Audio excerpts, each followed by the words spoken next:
नमस्कार दोस्तों, आपका बहुत बहुत स्वागत है मेरे YouTube चैनल पर। उम्मीद करता हूँ आप सब लोग अच्छे होंगे, खुश होंगे।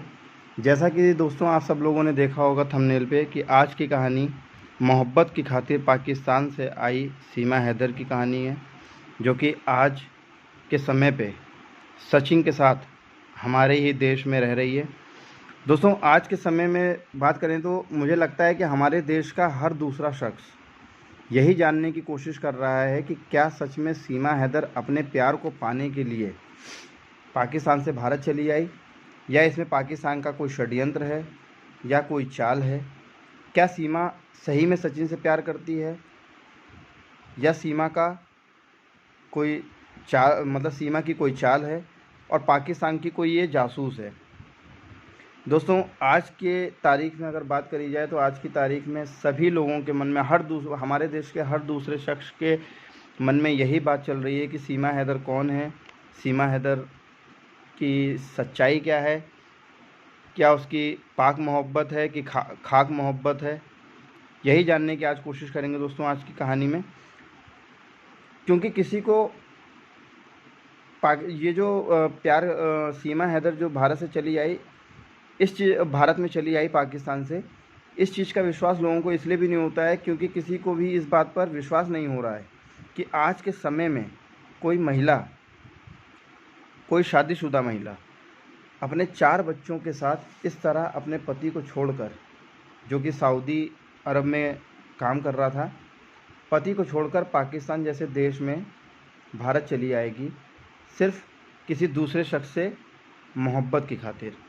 जैसा कि दोस्तों आप सब लोग न्यूज़ में भी सुन रहे होंगे कि सचिन और सीमा हैदर की प्यार की कहानी, जो कि एक पबजी से स्टार्ट हुई और भारत में आके ख़त्म हुई। हर जगह हर न्यूज़ चैनल पर सिर्फ सीमा हैदर और सचिन की ही न्यूज़ चल रही है दोस्तों।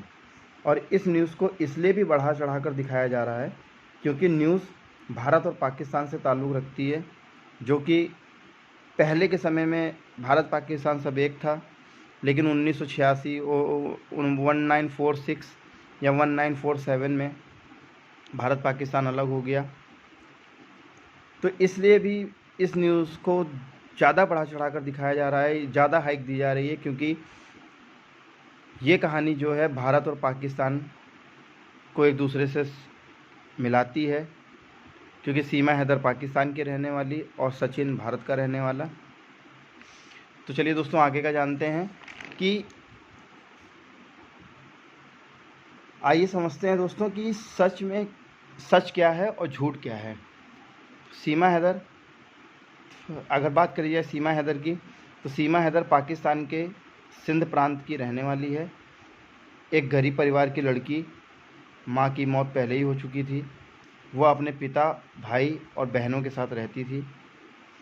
2014 में सीमा को एक अननोन नंबर से कॉल आता है।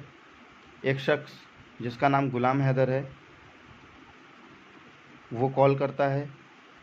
धीरे धीरे ये अननोन कॉल एक दूसरे को की दोस्ती में बदलती है, और एक दूसरे से दोस्ती के बाद गुलाम हैदर से सीमा हैदर को मोहब्बत हो जाती है। और इस मोहब्बत के ख़िलाफ़ सीमा हैदर के पूरा परिवार, भाई, पिता और उनकी बहन सब थे। लेकिन सीमा हैदर गुलाम हैदर से मोहब्बत करती थी, तो सीमा हैदर अपने घर से भागकर शादी कर लेती है गुलाम हैदर के साथ। और अब शादी के बाद सीमा हैदर और गुलाम हैदर पाकिस्तान के माने जाने शहर कराची शहर में एक साथ रहने लगे, किराए का एक घर लेकर। कुछ दिन तक सब कुछ अच्छा चल रहा था, लेकिन दोस्तों जैसा कि सब लोग जानते हैं, लव मैरिज ऐसे भी बदनाम है हमारे देश में। कुछ दिनों तक अच्छा चलने के बाद अचानक आए दिन दोनों में किसी न किसी बात पर लड़ाई झगड़ा होने लगा। गुलाम हैदर सीमा हैदर को मारता, पीटता, उल्टी सीधी बातें बोलता। तभी 2019 आ जाता है। 2019 में गुलाम हैदर को सऊदी अरब में नौकरी मिल जाती है, और गुलाम हैदर सऊदी अरब में नौकरी करने के लिए चला जाता है।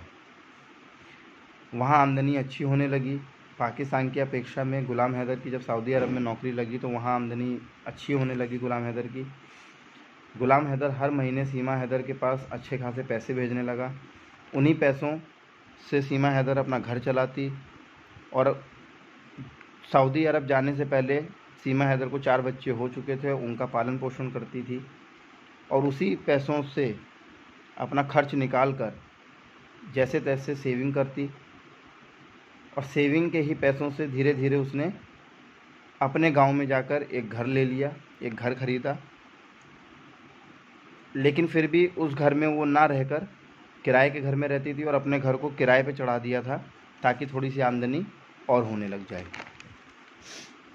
धीरे धीरे 4 साल बीत जाते हैं, 2023 आ जाता है। मई का महीना था दोस्तों।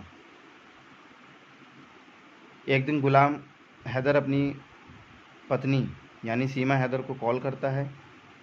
सीमा हैदर कॉल नहीं उठाती है, उसके कॉल का कोई जवाब नहीं देती है। उसके बाद गुलाम हैदर फिर कई बार कॉल करता है लेकिन फ़ोन नहीं उठता है और फिर अचानक सीमा हैदर का मोबाइल स्विच ऑफ हो जाता है। ऐसे करते हुए 2 से 3 दिन बीत जाते हैं। गुलाम हैदर को अब घबराहट होने लग जाती है कि पता नहीं सीमा, उसकी पत्नी या उसके बच्चे कैसे हैं, फ़ोन क्यों नहीं उठा रहे हैं। तभी गुलाम हैदर अपने पिता को फ़ोन करके जैसे तैसे अपने घर भेजता है जहाँ पे सीमा हैदर किराए में रहती थी कराची में, वहाँ अपने घर पे भेजता है। और गुलाम हैदर का पिताजी जो पिता थे वो अपने गांव से कराची आते हैं और कराची आने के बाद जब सीमा हैदर के घर पे जहाँ पे वो किराए में रह रही थी वहाँ जब जाते हैं तो सीमा हैदर नहीं मिलती है। पूछताछ करने के बाद पता चलता है कि सीमा हैदर 1 हफ्ते हो गए हैं ये घर छोड़े हुए और ये बता के गई है कि वो अपने गांव जा रही है। एक ज़मीन का, जो कि मैंने आपको पहले भी बताया कि एक ज़मीन उसने ख़रीदी थी गांव में जाकर ज़मीन का कुछ कागजी कार्रवाई पूरी करनी है। तभी दोस्तों उसके बाद जांच पड़ताल कर रहे थे उसके पिताजी, गुलाम हैदर के पिताजी जांच पड़ताल कर रहे थे। उसके बाद धीरे धीरे 10 मई आ जाती है। 10 मई को गुलाम के पिता कराची के पुलिस थाने में जाते हैं और FIR दर्ज करवाते हैं और सारा माजरा बताते हैं। दोस्तों माजरा जो था वो ये था कि वाइफ ऑफ गुलाम हैदर मई महीने के पहले वीक 2 से 3 तारीख से गुलाम हैदर अपनी पत्नी को फ़ोन कर रहे हैं, फ़ोन नहीं उठा रहे हैं। जैसा कि दोस्तों आप लोग देख भी रहे होंगे FIR के वीडियो में कि FIR जो गुलाम हैदर के पिताजी ने जो FIR दर्ज करवाई थी, यह आप स्क्रीन पे देख भी रहे होंगे। तो गुलाम हैदर इस FIR में ये लिखवाते हैं कि गुलाम हैदर के पिताजी FIR में ये लिखवाते हैं कि गुलाम हैदर अपनी पत्नी सीमा हैदर को 2 या 3 मई से फ़ोन कर रहे हैं। पहले फ़ोन नहीं उठाया गया और अचानक फ़ोन बंद कर दिया गया। उसके बाद गुलाम हैदर अपने पिता यानी कि मुझे फ़ोन करते हैं और बोलते हैं कि एक बार जाके देखो कि सीमा हैदर मेरी बीवी फ़ोन क्यों नहीं उठा रही है, मेरे बच्चों फ़ोन क्यों नहीं उठा रहे, मुझे घबराहट हो रही है। कराची आने के बाद जब दोस्तों मैं उसी किराए के घर पे जहाँ पे सीमा हैदर रह रही थी जब मैं जाता हूँ तो पता चलता है कि सीमा हैदर को घर छोड़े हुए कम से कम 1 हफ़्ता हो चुका है। तो आज मैं ये FIR लिखवाने आया हूँ और आप लोगों से गुजारिश करता हूँ कि मेरी बहू को ढूंढने में मदद करें। अब दोस्तों ये थी FIR, 10 मई की बात है और सच्चाई ये थी कि मई महीने की शुरुआत में ही सीमा हैदर कराची से काठमांडू जाती है और काठमांडू से नोएडा जाकर सचिन के साथ रहने लग जाती है। काठमांडू में ही सचिन से वो शादी करती है और शादी करने के बाद सचिन के साथ जाके भारत के नोएडा शहर में रहने लग जाती है। लेकिन ये सारी बातें पाकिस्तान में गुलाम और गुलाम के परिवार वालों को या गुलाम के पिताजी को या वहाँ के पुलिस वालों को ये बात नहीं पता है कि सीमा हैदर भारत जा चुकी है। ये दोस्तों अभी तक की ये सच्चाई है। 10 मई की बात बता रहा हूँ, जब वो गुलाम हैदर के पिताजी अपनी FIR लिखा रहे थे तो तब ये सच्चाई है कि उस समय सीमा हैदर नोएडा शहर में, भारत के ही नोएडा शहर में सचिन के साथ शादी रचा के रह रही थी। लेकिन ये बात गुलाम हैदर को या गुलाम हैदर के पिताजी को या उनके परिवार वालों को या वहाँ पाकिस्तान के पुलिस वालों को, खुफिया एजेंसी को ये जानकारी नहीं थी। पाकिस्तान में जांच पड़ताल चल रही थी। ऐसे करते करते मई महीना बीत जाता है, जून आ जाता है, जून महीना बीत जाता है, जुलाई आ जाता है। लेकिन जुलाई के महीने में ये मामला लीक हो जाता है। किसके द्वारा? भारत में ही, नोएडा शहर में ही एक वकील द्वारा, कि सीमा नाम की एक महिला जो पाकिस्तान से भाग कर आई है और भारत के ही नोएडा शहर में सचिन नाम के लड़के के साथ 2 से 3 महीने से रह रही है, शादी रचा के। तब ये न्यूज़ भारतीय मीडिया में चली, कई चैनलों में चली, सोशल मीडिया में चली। तब धीरे धीरे कहीं जाकर ये बात पाकिस्तान में भी पता चली, क्योंकि दोस्तों जैसा कि आप सब लोग जानते हैं कि पाकिस्तान वाले भी इंडियन न्यूज़ और इंडियन चैनल्स को या इंडियन सोशल मीडिया को देखते हैं। तो जब ये बात अपने भारत शहर में वकील द्वारा फैली और सोशल मीडिया में कई न्यूज़ चैनलों में जब ये सारी बात आने लगी, तो तब पाकिस्तान में रहने वाले गुलाम हैदर के पिताजी को, पाकिस्तान के पहली बार गुलाम हैदर और सीमा हैदर के रिश्तेदारों को ये बात पता चली कि सीमा पाकिस्तान में नहीं है, बल्कि वो यहाँ से भागकर भारत चली गई है। फिर से बात गुलाम हैदर को पता चली, तो जो अभी भी सऊदी में ही रह रहा था, फिर ये बात जो है दोस्तों गुलाम हैदर को पता चली, तो उस समय भी सऊदी अरब में रह रहा था। क्योंकि आप लोग भी जानते हैं कि सऊदी अरब में जब नौकरी करने जाते हैं तो वहाँ का एक लिमिटेड टाइम पीरियड का एक वीज़ा बनता है, उससे पहले आप आ नहीं सकते हैं। तो गुलाम हैदर मजबूर था सऊदी अरब से पाकिस्तान आने के लिए, नहीं आ सकता था वो, क्योंकि उसका वीज़ा का जो टाइम पीरियड है वो कंप्लीट नहीं हुआ था। तब उसने वहीं से भारत सरकार से वीडियो द्वारा ये अपील किया कि मेरी बेगम और मेरे बच्चों को पाकिस्तान भेजा जाए। तो दोस्तों ये था पूरा माजरा, ये थी पूरी सीमा हैदर की भारत आने तक की पूरी कहानी। अब जैसा कि आप सब लोग जानते हैं, यहाँ यूपी पुलिस और भारत की खुफिया एजेंसियाँ जांच पड़ताल करने लग गई जैसे ही ये न्यूज़ लीक हुई एक वकील द्वारा। और यूपी पुलिस के बयान के आधार पर, आज तक की जांच पड़ताल के आधार पर यही बोला जा रहा है कि सीमा हैदर निर्दोष है, बेकसूर है, और वो पाकिस्तान की कोई जासूस बनकर भारत नहीं आई है, बल्कि पूरा मामला प्यार मोहब्बत का है। और पुलिस ने सचिन और सीमा के शादी के प्रूफ भी खोजे हैं, जो कि ये आप लोग स्क्रीन पे देख रहे होंगे कि सीमा हैदर सचिन के पैर छू रही है। शादी नोएडा में इन्होंने काठमांडू में, नेपाल में उन्होंने शादी करी। और इसका सबूत मिला भी है कि कानूनी तौर पर सीमा हैदर और सचिन नेपाल में शादी की है, और अभी तक की जांच पड़ताल के आधार पर सीमा को पाकिस्तान नहीं भेजा जाएगा। दोस्तों अगर ये कोई खुफिया एजेंट होती पाकिस्तान की, या पाकिस्तान की कोई चाल होती, लेकिन ये इन सब चीज़ों का कोई अभी तक प्रूफ मिला नहीं है। यूपी के पुलिस के एटीएस विभाग ने जांच पड़ताल की, भारत की खुफिया एजेंसियां इस चीज़ की जांच पड़ताल कर रही हैं, लेकिन अभी तक ये ऐसा कोई प्रूफ नहीं मिला है, ऐसा कोई सबूत नहीं मिला है कि सीमा हैदर पाकिस्तान की कोई खुफिया जासूस है या पाकिस्तान की इसमें कोई चाल है। ये सारा जो माजरा है ये पूरा मोहब्बत और प्यार का है, जिसकी परवाह किए बिना सीमा हैदर अपने 4 बच्चों के साथ कराची से पहले काठमांडू जाती है, नेपाल जाती है, और नेपाल से में सचिन के साथ शादी रचा के भारत के ही नोएडा शहर में आके रहने लगती है। क्योंकि उसने भारत में रहने वाले सचिन से शादी की है और कानूनी तौर पर की है, जो कि वैलिड शादी मानी जा रही है भारत सरकार द्वारा, भारत की कोर्ट द्वारा। और सीमा हैदर ने कई चैनलों पर हर सवाल का जवाब दिया है। उसकी भी जांच पड़ताल से पता चला है कि सीमा जो भी बोल रही है सच बोल रही है।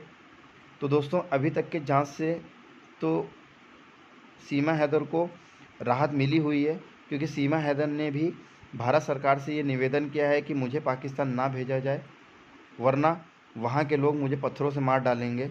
जैसा कि दोस्तों आप लोगों ने देखा होगा कि बलोच लोगों ने वीडियो बना के भारत सरकार को ये धमकी दी है कि अगर आप सीमा हैदर को नहीं भेजेंगे तो हम यहाँ पे हिंदुओं पाकिस्तान में रहने वाले हिंदुओं पर अत्याचार करेंगे, हिंदुओं को मारेंगे, काटेंगे। तो इन सब की मतलब धमकियों की वजह से सीमा हैदर ने भारत सरकार से ये अपील किया है कि मुझे पाकिस्तान ना भेजा जाए, नहीं तो वहाँ के लोग मुझे ज़िंदा नहीं छोड़ेंगे और पत्थरों से मेरी जान ले लेंगे।